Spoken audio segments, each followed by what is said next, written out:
As we move online, lots of people have been complaining about Zoom fatigue and asking if there's anything they can do. The first setup trick here is about this issue, and I think is a must-do for anyone trying to lead meetings or teach online for more than an hour. It's actually good for everyone else too. The other two tricks are about lighting and position. They're all a bit interdependent, but I'll talk about them one at a time. The first issue is the most important, as it has to do with your health, with the added benefit of increasing image quality. Buy yourself a webcam and, just as importantly, a gooseneck or snake webcam mount. Neither one are expensive. Decoupling your webcam from your screen is critical because they each need different and dynamic focal distances. This setup allows the camera to be closer. It should capture you from the shoulders up when you're not full screen, while allowing you to get proper distance from the monitor.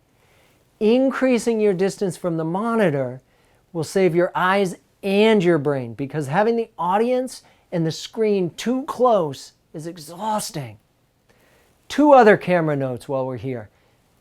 Make the camera eye height and put it in the middle of your screen, so the default is eye contact with your audience. I'll come back to camera height later, but let's talk about eye contact now. This is where the gooseneck mount is ideal.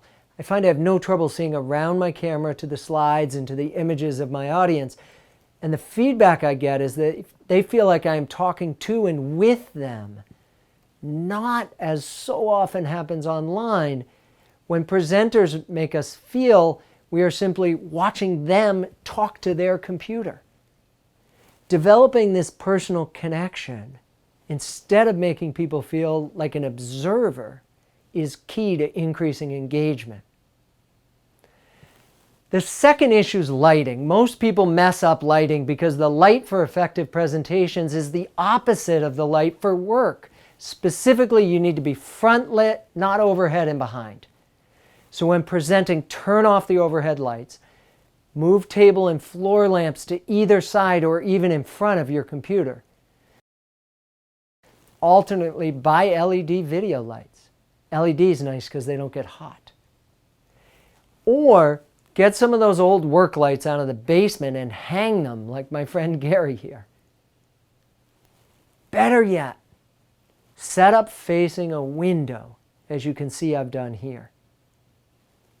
But the trick is, be sure to add a big piece of fiberboard to create a dark border around your monitor so that you're not looking into the light. Your spouse or your partner might complain, but it works great. Let's switch and talk about position. For short presentations or pitches, stand up. Your voice is way more dynamic.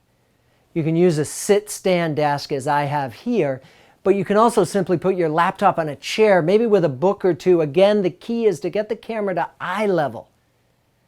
For longer presentations, I want to work seated because I want control of my computer.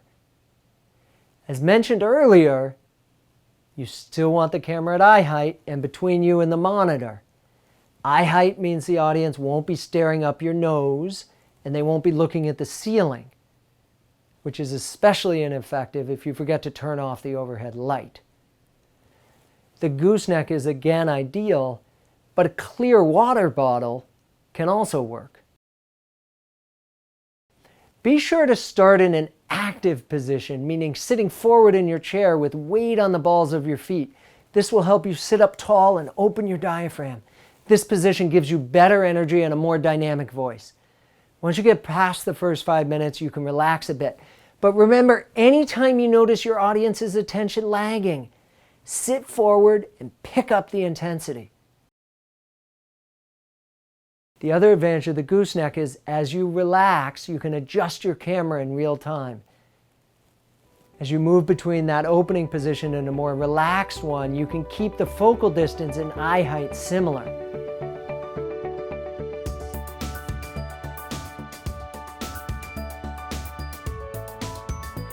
I hope you found this helpful. It's all part of a larger body of work that I do on presentation coaching. Most of this talk falls outside the normal scope of my work, which, as you see here, focuses on honing content, creating a trajectory, designing effective visuals, and developing a dynamic presence. If you're interested in this other work, connect and send me a message on LinkedIn. Thanks for listening, and spend some time revamping your setup. I hate when I see people spend the time it takes to get a pitch right, but then they forget to think about basic setup issues. Having a halo around your head doesn't make you a star, it just means we can't see you.